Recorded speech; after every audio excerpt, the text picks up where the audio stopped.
Hi mga katambay at welcome back sa ating panibagong video. Ito na ang spoiler para sa chapter 1019 ng One Piece. Ano-ano kaya ang mga malalaman natin? Sabay-sabay nating alamin yan. Pero bago yan, kung mahilig ka sa full chapter, theories at spoilers, ay wag mo kalimutan mag-subscribe at i-hitang bell para maging updated sa mga parating na mga video at mag-like na din para mas marami pang makapanood at makabisita sa ating channel. O paano? Simulan na natin. Let's go!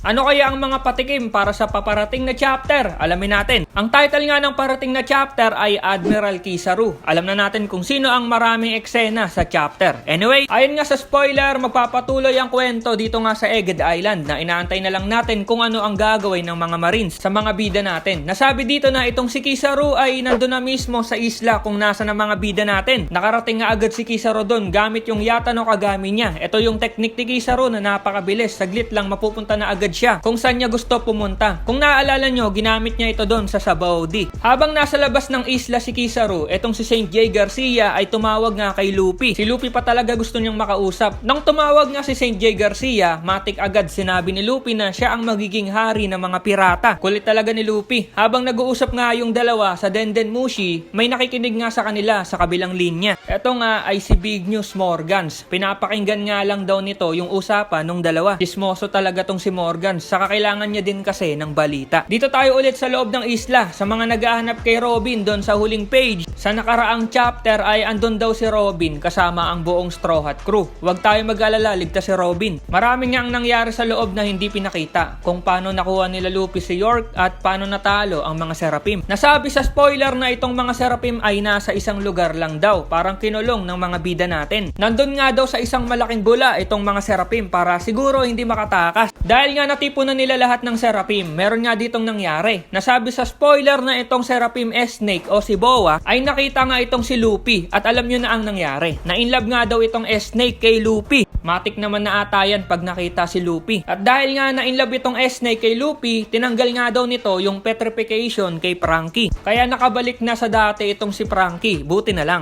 Balik tayo sa labas. Si Kizaru nga ay nakapasok na sa loob ng isla at may aatakihin nga ito pero hinarang nga ni Sentomaru yung lightsaber ni Kizaru. Mukhang maglalaban ang magtropa. Bubuhayin kaya ni Kizaru si Sentomaru o kahit yung kaibigan niya hindi magiging ligtas? Malalaman natin yan. Sa loob ulit, yung mga bida nga natin ay nag-uusap nga daw at sinabi nila na gagamitin daw nila yung machine ni Vegapunk para makatakas papuntang Elbap. Ano kaya yung machine ni Vegapunk na yon? At gagawin kaya talaga ni Luffy na tumakas na lang bigla? Pero nasabi din na itong si York nilagyan ng password yung isla kaya wala nga daw makakalabas dito. Kung hindi kayang hulaan nila Vegapunk yung password ni York, nako bakbakan talaga ang sagot para makalabas sa isla. Sa huling page ng chapter ay itong si Luffy ay may naramdaman nga daw gamit yung observation niya na may isang malakas na nilalang ang dumating nga daw sa isla. Sino kaya ito? Ayon pa sa isang nakita kong spoiler ay yung naramdaman nga daw ni Luffy na malakas na nilalang na dumating sa isla ay itong si Admiral Kizaru. Kung ang tingin ni Luffy ay malakas na si Kizaru, nako mukhang mahihirapan sila na tumakas. Pero tingin lang yan. Magkakasubukan talaga pag naglaban na yung dalawa. Kung talagang lumakas lalo si Kizaru. Okay, marami na naman tayong nalaman sa paparating na chapter. Abang na lang mga katambay sa full chapter. Baka bukas meron na yan dito sa ating channel. Salamat sa pagnood at see you sa next video. Over na!